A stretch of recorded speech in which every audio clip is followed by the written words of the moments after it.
যারা হেলিপ্যাডের পাশে রয়েছেন, যারা রাস্তায় রয়েছেন, তারা মাঠে আসার জন্য অনুরোধ করা হচ্ছে। এখন বন্ধুগণ, আপনারা যারা এদিক ওদিক আছেন মাঠে আসুন, আমরা আমাদের সবার কাজ চালিয়ে যাচ্ছি। আমি বলতে চাই যে ভারতবর্ষে গোটা ভারতবর্ষ যার দিশা নিয়ে চলছে, সেই শ্যামাপ্রসাদ মুখার্জি প্রতিষ্ঠিত দল এই পশ্চিম বাংলাও এবার আসে। আর এই আসার জন্য জবাবদিহিতে সরকার আমরা চাই। কেননা আমরা জানি যে যখন ওভারলোড থাকে ওই ট্রেন টানতে পারে না একটা ইঞ্জিন, তখন দুটা ইঞ্জিন লাগানো হয়, স্মুথলি সেই ট্রেন চলে। পশ্চিমবঙ্গে আজকে যা পরিস্থিতি। যোগীজি স্বাগতম, স্বাগতম স্বাগতম, মোদীজি স্বাগতম, স্বাগতম স্বাগতম, মোদীজি স্বাগতম, স্বাগতম স্বাগতম, মোদীজি স্বাগতম, স্বাগতম স্বাগতম, মোদীজি স্বাগতম, স্বাগতম স্বাগতম, মোদীজি স্বাগতম, স্বাগতম স্বাগতম, মোদীজি স্বাগতম, স্বাগতম স্বাগতম, মোদীজি স্বাগতম, মোদীজি স্বাগতম, স্বাগতম স্বাগতম, মোদীজি স্বাগতম, স্বাগতম স্বাগতম, মোদীজি স্বাগতম, স্বাগতম স্বাগতম, মোদীজি স্বাগতম, স্বাগতম স্বাগতম, মোদীজি স্বাগতম, স্বাগতম স্বাগতম, মোদীজি স্বাগতম, স্বাগতম স্বাগতম, মোদীজি স্বাগতম, স্বাগতম স্বাগতম, মোদীজি স্বাগতম, স্বাগতম স্বাগতম, মোদীজি স্বাগতম, স্বাগতম স্বাগতম, মোদীজি স্বাগতম, মোদীজি স্বাগতম, স্বাগতম স্বাগতম, মোদীজি স্বাগতম, স্বাগতম স্বাগতম। এক্ষুনি আমাদের মাঝে উপস্থিত হয়েছেন ভারতের সর্বশ্রেষ্ঠ মুখ্যমন্ত্রী মাননীয় যোগী আদিত্যনাথজি। এখন আমাদের সামনে উপস্থিত হয়েছে ভারতবর্ষের সর্বশ্রেষ্ঠ মুখ্যমন্ত্রী মাননীয় যোগী আদিত্যনাথজি।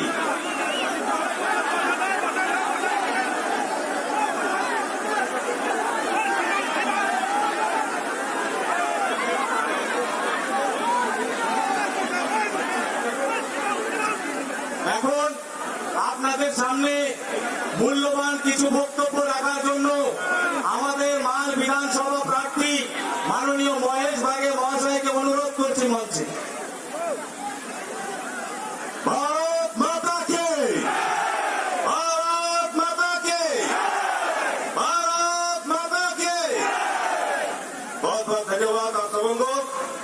और मंच पर उपस्थित हमारे आदरणीय सम्मानीय मुख्यमंत्री उत्तर प्रदेश योगी आदित्यनाथ जी को हम सभी तालियों के साथ स्वागत करें।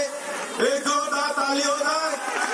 और साथ ही साथ मंच पर उपस्थित हमारे आदरणीय संसद, हमारे विधायक, सबों को मेरी ओर से हार्दिक अभिनंदन। जय हिंद, भारत माता की जय कहते हुए इस मंच से मैं दो शब्द आप सबों के बीच रखना चाहता हूं। आज हमारी ये जो भारत है भाषाओं से लिप्त है, इसलिए मैं सर्वप्रथम मैं अपनी मातृभाषा से ही बात को शुरुआत करना चाहता हूं। आज मैं कहना चाहता हूं कि आज हमारे इस सभा में जितने उपस्थित हमारे समर्थक, भारतीय जनता पार्टी के प्रेमी और हमारे कार्यकर्ता यहाँ उपस्थित है, उन सबको मेरी ओर से कोटि कोटि प्रणाम, धन्यवाद। तो मैं कहना चाह रहा हूं कि 13 साल करके हमारे परिश्रम रहे, 13 साल से हम रिजर्वेशन कर लड़ाई करते रही बगान का क्षेत्र में। कभी एसडीओ का घेराव तो कभी बीडीओ का घेराव तो कभी रास्ता का जाम। आज हमारी उस चीज से पार हो जाती सेले सब कोई इस चीज के समझे पड़े जे भारतीय जनता पार्टी एक पार्टी है के जे कहेला से करेला आप तो एक ऊपर विश्वास रखे पड़े। सेले हमारे घोषणा पत्र में हमने कहा थी जे अगर हमारे बंगाल में हमारे सरकार गठन हमारे हुआ थे बोले कि तो हमने मिनिमम वेज के लागू करा थी। साथ ही साथ जमीन कब से पैदा पड़ता है। आज इतिहास से अगर हमने पलटाई के देखो, बोले 1820 में हमने प्रथम गगनडुबा क्षेत्र में हमारे बगान कर बसोबास रहे, लेकिन आज 2 साल हो जाकर बाद में हमने के लिया जमीन कर पट्टा कर कोनो व्यवस्था रखे से जमीन कर पट्टा कर व्यवस्था भारतीय जनता पार्टी का ही अपन घोषणा पत्र में उल्लेख किए। साथ ही साथ आज भारतीय जनता पार्टी नारी के सम्मान में ये काम कर रहे थे, सेकर लेके हमारी खाली नहीं समस्त बंगाल समस्त देश खुशी से उत्सुक से आज समाज की सकत है। आज भी हम नहीं जाना थी विगत से बदट हुए रहे सेकर में हमारे चाय मजदूर जो हमार महिला बना है वो मन कर लगे 1000 करोड़ रुपया कर एक पैकेज पारित हुए है से के हमार बगान कर महिला और उधर छोआ पुता मन कर लगी नहीं देवल जाए के घोषणा करल जाए। हमारे से इधर से सौभाग्य और कोनो नहीं थे सेले हमने के सोचे का बुझे के विगत कर 34 साल और टीएमसी कर 10 साल से हमने बिता ही सेकर से हमने के परिवर्तन करे गए और वहां से निकले थे तो भारतीय जनता पार्टी के ज्यादा से ज्यादा बहुमत में मतदान करके बंगाल में सरकार के गाड़े कर लगी और सोनार बांग्ला बनाए कर लगी तो और मतदान करने पड़ी तो और भागीदारी बनने पड़ी।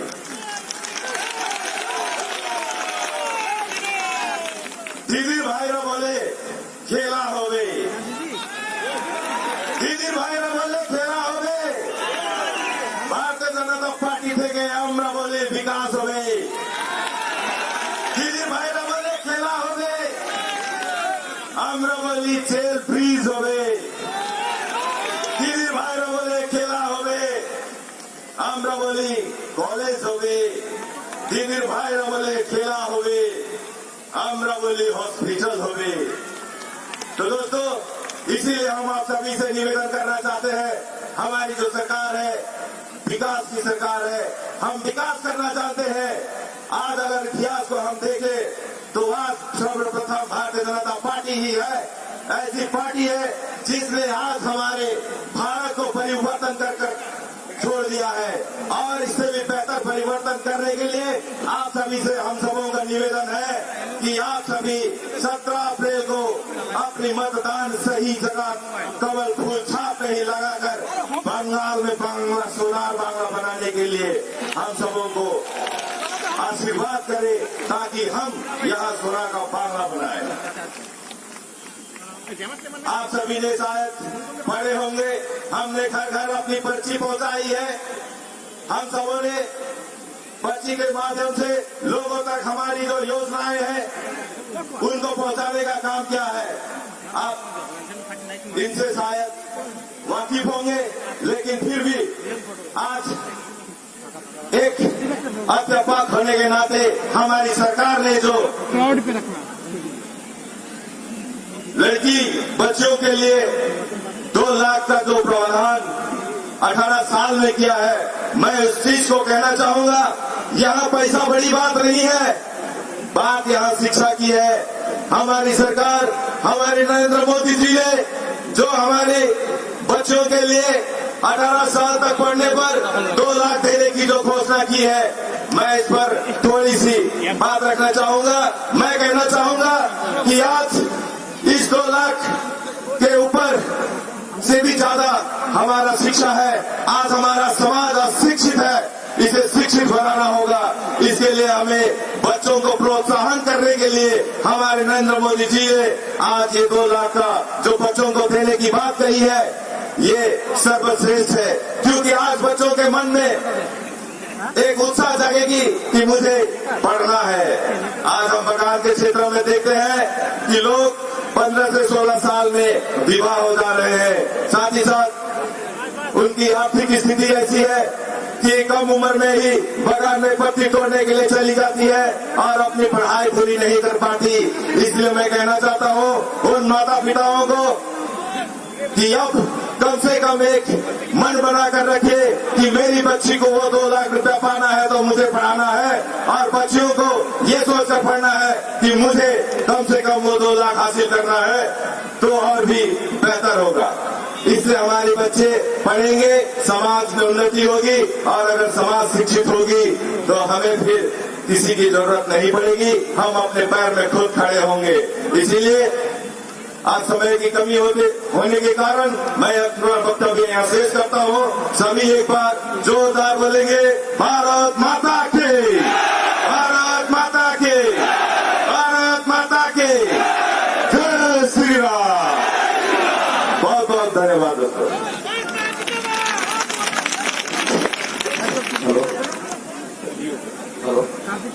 এখন মাননীয় মহেশ বাগে মহাশয়কে অসংখ্য ধন্যবাদ। এখন আমি অনুরোধ করছি মাননীয় জেলা সভাপতি বাপি গোস্বামী মহাশয় এবং মাননীয় পার্থদাকে একটি উপহার তুলে দেওয়ার জন্য মাননীয় মুখ্যমন্ত্রী যোগী আদিত্যনাথ জিকে। সবাই একটু করতালি দিয়ে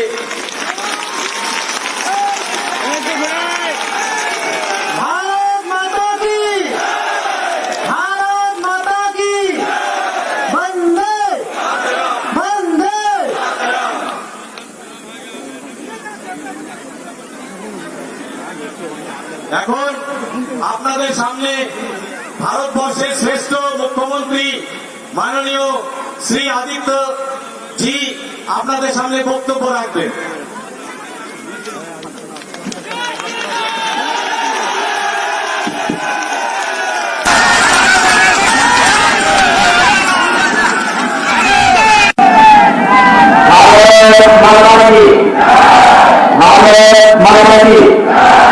भारत माता की वंदे वंदे वंदे।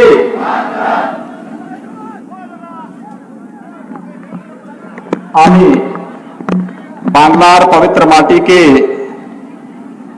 প্রণাম করছি, যেখান থেকে गुरुदेव रविंद्रनाथ टैगोर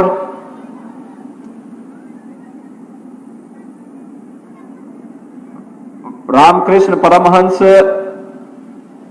नेताजी सुभाष चंद्र बोस, स्वामी विवेकानंद एवं और अनेक महान पुरुष बेरिएছেন। আমার ভাগ্য যে আমি এই মাটিতে এসে আপনাদের কাছে मंच पर उपस्थित भारतीय जनता पार्टी के जनप्रिय सांसद श्री जयंत कुमार राय, जिला के अध्यक्ष श्री बापी गोस्वामी, प्रत्याशी से महेश बागे, राज्य समिति के सदस्य श्री पार्थो राय, जिला उपाध्यक्ष श्री कमलेंद्र देव शर्मा, अध्यक्ष एससी मोर्चा शेखिल सरकार श्री चंचल सरकार, नगरा कटा पश्चिम बंगाल के एमएलए श्री शुक्रा मुंडा, आज के इस कार्यक्रम में उपस्थित भारतीय जनता पार्टी के सभी पदाधिकारीगण और इस माल विधानसभा क्षेत्र जलपाईगुड़ी से जुड़े हुए सभी उपस्थित भाइयों बहनों, मैं मर्यादा पुरुषोत्तम भगवान श्री राम और भगवान श्री कृष्ण की धरती उत्तर प्रदेश से रामकृष्ण परमहंस की इस धरती को, मां काली की इस धरती को, देश को राष्ट्रगान और राष्ट्रगीत देने वाली इस धरती को कोटि कोटि नमन करते हुए आप सभी भाइयों बहनों का हृदय से अभिनंदन करता हूं।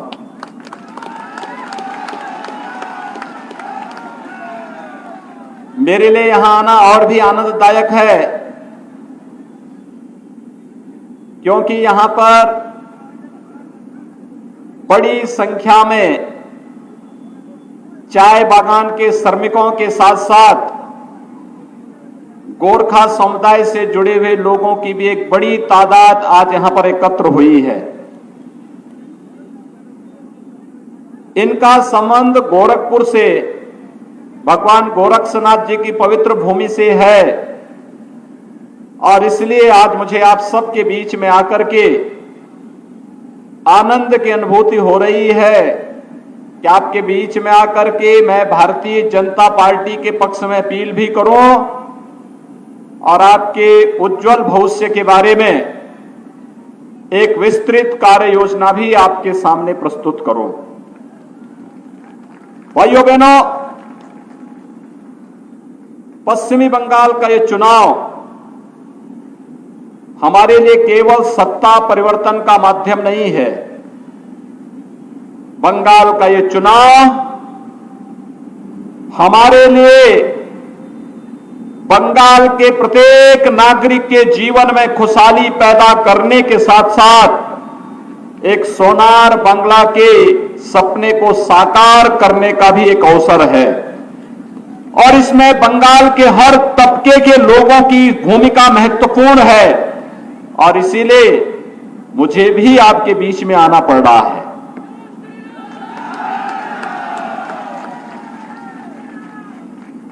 सोनार बांग्ला के सपने को साकार होगा तब जब प्रधानमंत्री मोदी जी के विजन के अनुरूप हम कार्य करेंगे। प्रधानमंत्री मोदी जी ने जहां भी जिस भी कार्य को आगे बढ़ाया है उसमें सफलता प्राप्त हुई है। देश के अंदर प्रगति के नित नए आयाम छूते हुए भारत में दिखाई दिए हैं। उत्तर प्रदेश, जिस उत्तर प्रदेश में आज से 4 वर्ष पहले अराजकता थी, गुंडागर्दी थी, दंगे होते थे, पर्व और त्योहार शांतिपूर्ण ढंग से संपन्न नहीं हो पाते थे, व्यापक अराजकता थी, भ्रष्टाचार था, गरीबों को योजनाओं का लाभ नहीं मिलता था, विकास एकदम ठप पड़ गया था, विकास के पैमाने पर उत्तर प्रदेश पिछड़ गया था। मात्र 4 वर्ष के अंदर उत्तर प्रदेश की प्रगति देश के अंदर सबसे अच्छी प्रगति के रूप में सामने आई है और वह इसलिए आई है क्योंकि उत्तर प्रदेश में भाजपा की सरकार है। आज के दिन पर भारतीय जनता पार्टी की सरकार का मतलब डबल इंजन की सरकार, डबल इंजन की सरकार।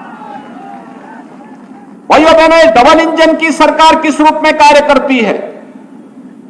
4 वर्ष में उत्तर प्रदेश में 40 लाख गरीबों को सरकारी आवास मिला है। 40 लाख गरीबों को सरकारी आवास, 2 करोड़ 61 लाख गरीबों को व्यक्तिगत शौचालय उपलब्ध करवाया गया। 3 करोड़ 56 लाख गरीब महिलाओं को जनधन अकाउंट में धनराशि उपलब्ध करवाई गई।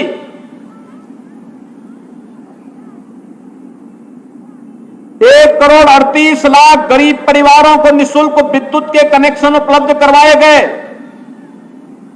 1 करोड़ 57 लाख गरीबों को रसोई गैस के निःशुल्क कनेक्शन उपलब्ध कराए गए और आज के दिन पर उत्तर प्रदेश के अंदर 16 करोड़ लोगों को वहां पे निःशुल्क राशन उपलब्ध करवाने का कार्य राज्य सरकार उपलब्ध करवा रही है। 4 लाख नौजवानों को सरकारी नौकरी, 1.5 करोड़ नौजवानों को प्राइवेट सेक्टर में उद्योग लगा करके नौकरी और रोजगार के साथ जोड़ने का कार्य हुआ और आज 4 वर्ष में उत्तर प्रदेश की अर्थव्यवस्था दुगनी से अधिक आगे बढ़ी है और उत्तर प्रदेश आज देश का नंबर 1 प्रदेश बनने की ओर अग्रसर हुआ है। भाइयों बहनों, ये कार्य जो आज उत्तर प्रदेश में हो रहा है, हुआ है, यही कार्य बंगाल में भी हो सकता है, बंगाल में भी हो सकता था, लेकिन बंगाल में पहले कांग्रेस ने रौंदा, फिर कम्युनिस्टों ने लूट खसोट की, और पिछले 10 वर्षों से टीएमसी ने तो यहां पे दंगा, अराजकता, गुंडागर्दी और भ्रष्टाचार की पराकाष्ठा को वहां तक पहुंचा दिया है जहां पर बंगाल के हर नौजवान के सामने पहचान का एक संकट खड़ा हुआ है। आज केंद्र की किसी भी योजना को ममता दीदी की सरकार, टीएमसी की सरकार बंगाल के अंदर लागू नहीं होने देती है। दीदी की सहानुभूति यहां के नौजवानों के साथ में नहीं है, यहां की महिलाओं के साथ में नहीं है, यहां के किसानों के साथ भी नहीं है, यहां के व्यापारियों के साथ भी नहीं है। दीदी को तो लड़ाने से ही फुर्सत नहीं है। उनकी सहानुभूति तो उन लोगों के साथ में है जो दंगा फसाद करते हैं। उनकी सहानुभूति उन लोगों के साथ में है जो मां दुर्गा की पूजा करने से रोकते हैं। उनकी सहानुभूति उनके साथ में जो मां लक्ष्मी की पूजा और मां सरस्वती की पूजा करने से रोकते हैं। और दीदी तो इस समय इतनी चिड़ी हुई है, इतनी नाराज है, या वो कह रही है कि जय श्री राम बोलोगे तो जेल में डाल देंगे।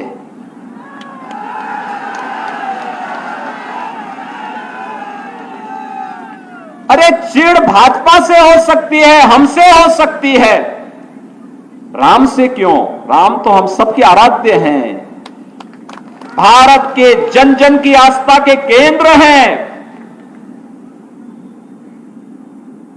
राम से टकराने का जो भी दुस्साहस किया है उसकी दुर्गति हुई है, और टीएमसी की बंगाल के अंदर दुर्गति तय है, ये निश्चित है। और यही कहने के लिए आज मैं आपके पास आया हूं। भाइयों बहनों, जहां पर विकास के नित नए आयाम छूने चाहिए थे जिस बंगाल को, प्रधानमंत्री मोदी जी ने देश को एक विजन दिया। पिछले 1 वर्ष से पूरे देश के अंदर आप कोरोना महामारी की से जूझते हुए भारत को और दुनिया को देख रहे होंगे। दुनिया के अंदर सबसे अच्छा परिणाम उत्तर भारत ने दिया, और भारत में उत्तर प्रदेश ने दिया।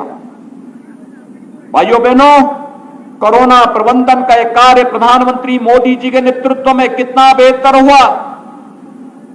मोदी जी ने हर गरीब के लिए निःशुल्क राशन दिया, लेकिन बंगाल के अंदर टीएमसी के गुंडे वो राशन भी खा गए।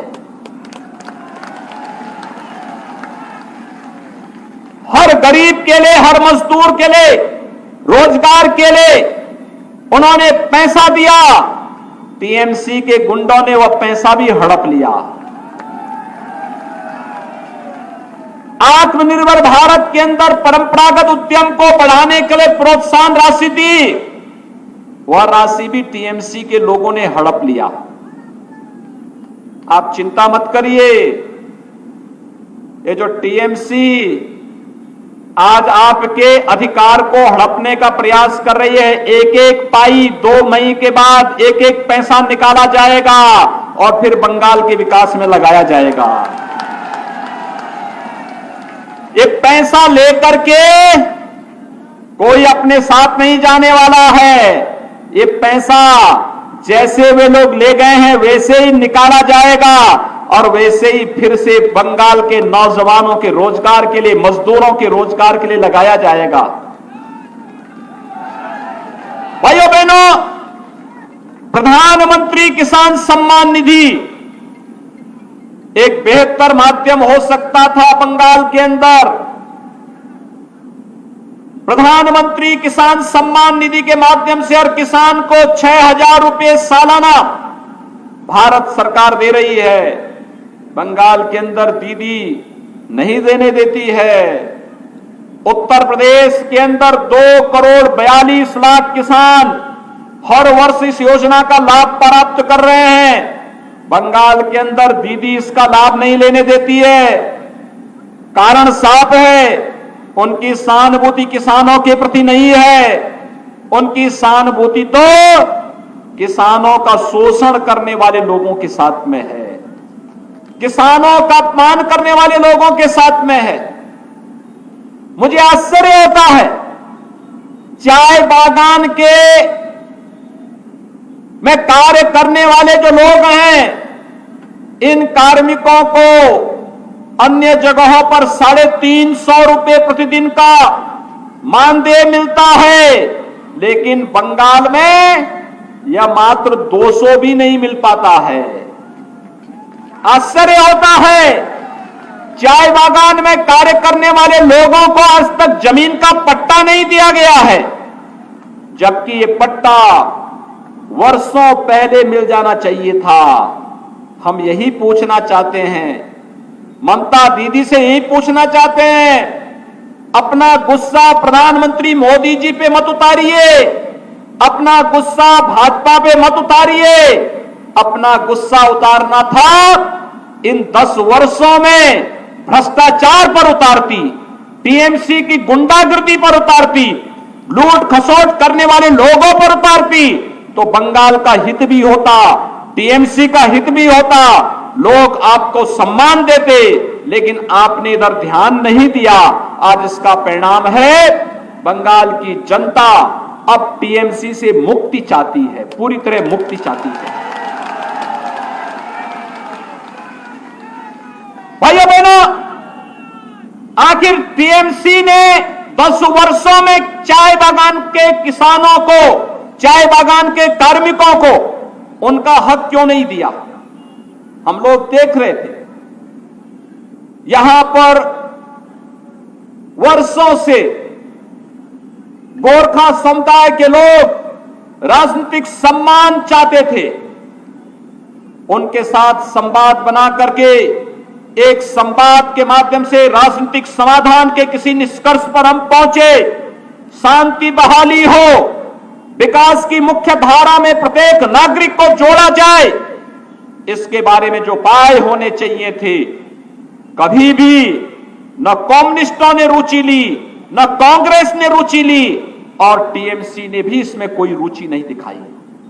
वो तो यहां की भावनाओं को कुचलना चाहती थी, जबरन दबाना चाहती थी, जबरन लोगों पर अत्याचार करने पर उतार हो गई थी। लोकतंत्र की सबसे बड़ी ताकत संवाद है, और अगर हम लोकतंत्र में संवाद की इस भाषा का उपयोग नहीं कर सकते हैं, तो फिर लोकतंत्र में हमें जनता के पास जाने का कोई अधिकार नहीं होना चाहिए। और टीएमसी ने, कम्युनिस्टों ने, कांग्रेस ने अपने इस अधिकार से वंचित किया अपने आप को। आज भाइयों बहनों, मैं आपसे यही कहने के लिए आया हूं, आज प्रधानमंत्री मोदी जी के नेतृत्व में भारत दुनिया की एक महाताकत बन रहा है।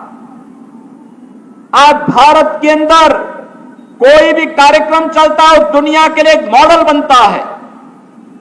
आज भारत में जहां भी भारतीय जनता पार्टी की सरकारें जिन राज्यों में, वे राज्य विकास का कोई ना कोई मॉडल उपलब्ध करवा रही हैं।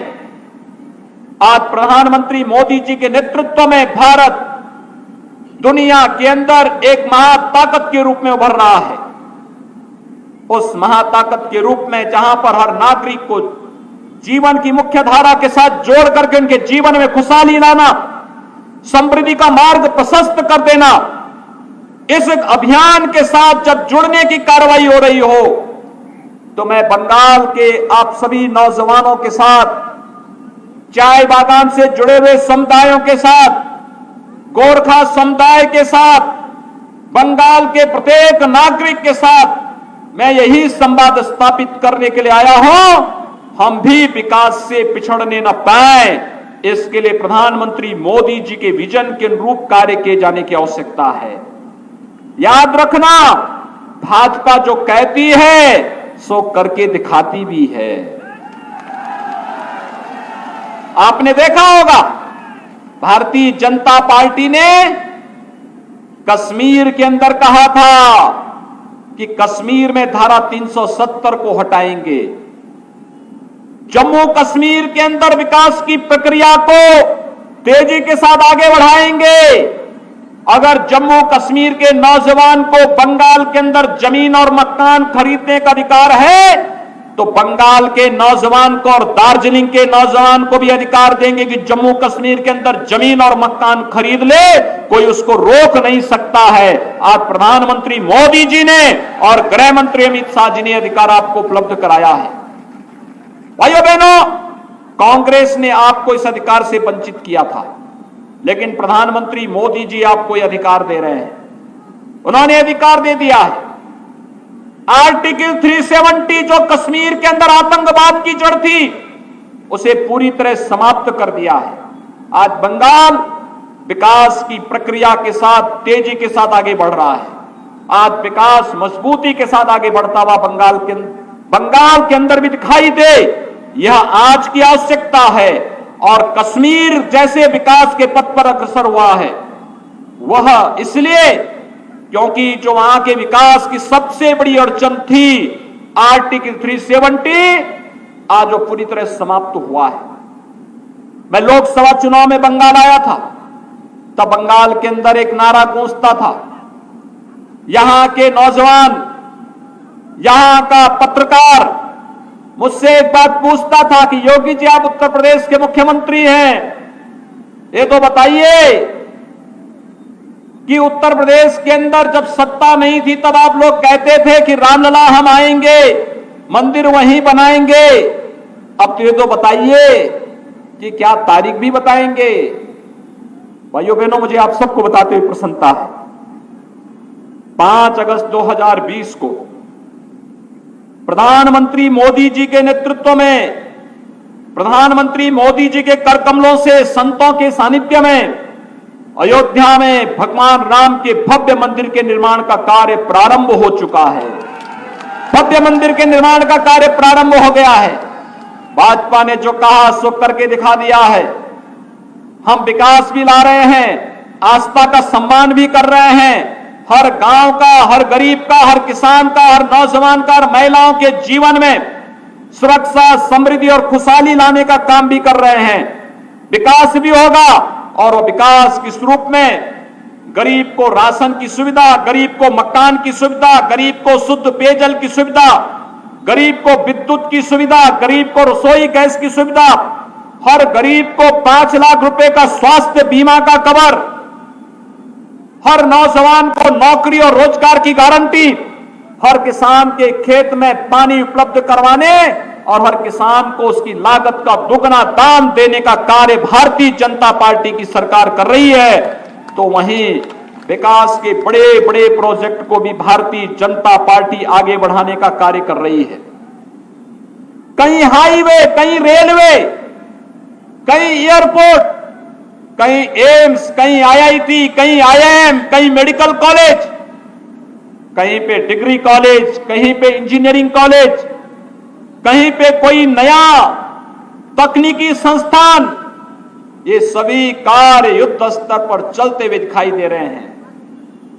हेल्थ एंड वेलनेस सेंटर के माध्यम से एक नई पहचान दार्जिलिंग और उसके आसपास के सभी क्षेत्र दे सकते हैं। और इसके लिए व्यापक कार्य योजना के साथ भारत सरकार ने राज्य सरकारों को मदद देना प्रारंभ किया है। उत्तर प्रदेश इसका लाभ ले रहा है। बंगाल क्यों वंचित है? कारण है दीदी की रुचि नहीं है। ममता दीदी तो अगर विकास की बात करो तो चिढ़ जाती है। नौजवानों को रोजगार और नौकरी की बात करो तो दीदी को परेशानी होने लगती है। दुर्गा मां की पूजा करने की बात करो तो उनको नाराजगी होती है। वो तो कहती है कि नहीं, दुर्गा पूजा नहीं होने देंगे। वो अलग विषय है कि बंगाल के चुनाव ने दीदी को चंडी पूजा पाठ करने के लिए मजबूर कर दिया। यह है ताकत। लेकिन अगर वह अपने गुस्से को विकास पे नहीं उतारती, यहां के नौजवानों पर न उतारती, योजनाओं का लाभ यहां के नागरिकों को ईमानदारी के साथ देती, बंगाल में खुशहाली होती, हर तबका विकास के पथ पर आगे बढ़ता। लेकिन भाइयों बहनों, ये रुचि उन्होंने दिखाने का कार्य नहीं किया है। और आज मैं आप सबको ये बताने के लिए, आश्वस्त करने के लिए आया हूं, भारतीय जनता पार्टी यहां पर चाय बागान के जो हमारे श्रमिक हैं, यहां के जो कर्मी हैं, कार्य करने वाले लोग हैं, इनके हितों को पूरी तरह प्रतिबद्ध है, इनके हितों को संरक्षण देने के लिए पूरी तरह प्रतिबद्ध है। भारतीय जनता पार्टी गोरखा समुदाय की समस्या का समाधान करके एक राजनीतिक समाधान निकालने का पूरी तरह पक्षधर है।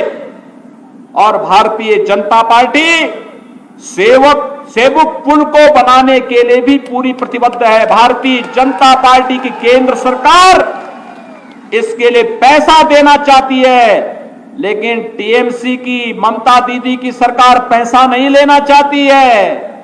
वो नहीं चाहती, क्योंकि ये सेवक पुल बनेगा तो फिर टीएमसी के गुंडे कहां पर खनन, अवैध खनन कैसे कर पाएंगे। इसलिए इस भय से वे लोग चाहते ही नहीं कि यहां पे कोई कार्य हो सके। इसीलिए यही कारण है अवैध खनन यहां चल रहा है, जंगलों का कटान चल रहा है। और यही नहीं, यहां पर सॉलिड वेस्ट मैनेजमेंट के लिए भी कोई व्यवस्था टीएमसी की सरकार नहीं कर पाई है। यहां पर गरीब कल्याण योजनाओं का लाभ यहां के आम नागरिक को नहीं मिल रहा है। टीएमसी के गुंडे सब हड़प जा रहे हैं। भारतीय जनता पार्टी के 130 से अधिक कार्यकर्ताओं की निर्मम हत्या टीएमसी के शासन में बंगाल के अंदर हुई है। भाइयों बहनों, इंतजार करिए, आज 7 तारीख है, कुल 25 दिन शेष हैं। ये 25 दिन उल्टी गिनती के रूप में आप देखेंगे, एक एक दिन कम होता हुआ दिखाई देगा। और 2 मई जब आएगी, टीएमसी की सरकार से बंगाल को मुक्ति मिलेगी, बंगाल विकास के पथ पर आगे बढ़ेगा और टीएमसी के गुंडों को निकाल करके कानून के शिकंजे में कसा जाएगा, जैसे आपने कल उत्तर प्रदेश के अंदर देखा होगा। ये अपराधी कहीं भी छिप जाए, ये तो तय है कि अपराधी को कांग्रेस, कम्युनिस्ट और टीएमसी जैसे दल संरक्षण जरूर देंगे। लेकिन आप चिंता मत करिए, इनसे लंबे हाथ कानून के होते हैं और कानून के लंबे हाथ इन्हें पाताल से भी निकाल करके जेल के शिकंजों के अंदर भेजने का कार्य जरूर करेंगे। और यही आश्वासन देने के लिए आज हम सब आपके बीच आए हैं। जिस प्रतिबद्धता के साथ आपने काम किया है, अब तक भारतीय जनता पार्टी को सफलता दिलाई है, आप सभी लगे। पूरी वैली, पूरा दार्जिलिंग क्षेत्र, पूरा माल विधानसभा क्षेत्र, आसपास की सभी विधानसभा क्षेत्रों में आपके नातेदार, रिश्तेदार, मित्र, शुभचिंतक रहते होंगे। सब तक मैसेज भेजिए कि प्रधानमंत्री मोदी जी का विजन ही बंगाल को विकास के पथ पर अग्रसर कर सकता है। प्रधानमंत्री मोदी जी बंगाल को विकास के पथ पर आगे बढ़ा करके देश के एक बड़ी अर्थव्यवस्था के रूप में उभार सकते हैं। बंगाल के नौजवानों का, बंगाल के किसानों का, बंगाल की महिलाओं का, बंगाल के हर तबके के लोगों के हितों का संरक्षण केवल और केवल प्रधानमंत्री मोदी जी के नेतृत्व में ही संभव हो सकता है। और उसी हित के संवर्धन के लिए, बंगाल के उन्नयन के लिए भारतीय जनता पार्टी के समर्थन में आप सबसे अपील करने के लिए आज मैं आपके बीच में यहां पर उपस्थित हुआ हूं। सोनार बांग्ला के सपने को साकार करने के लिए भारतीय जनता पार्टी ने श्री महेश बागे को अपने प्रत्याशी के रूप में आपके बीच में उतारा है। भाइयों बहनों, श्री महेश बागे भारतीय जनता पार्टी के प्रत्याशी के रूप में आपके बीच में उपस्थित हुए हैं। आप सभी लोग समर्थन करेंगे, यहां पे समर्थन करेंगे, समर्थन करते हैं। उधर पीपल के पेड़ के नीचे जो लोग हैं, सभी लोग अपना हाथ खड़ा करके मुझे बताएंगे।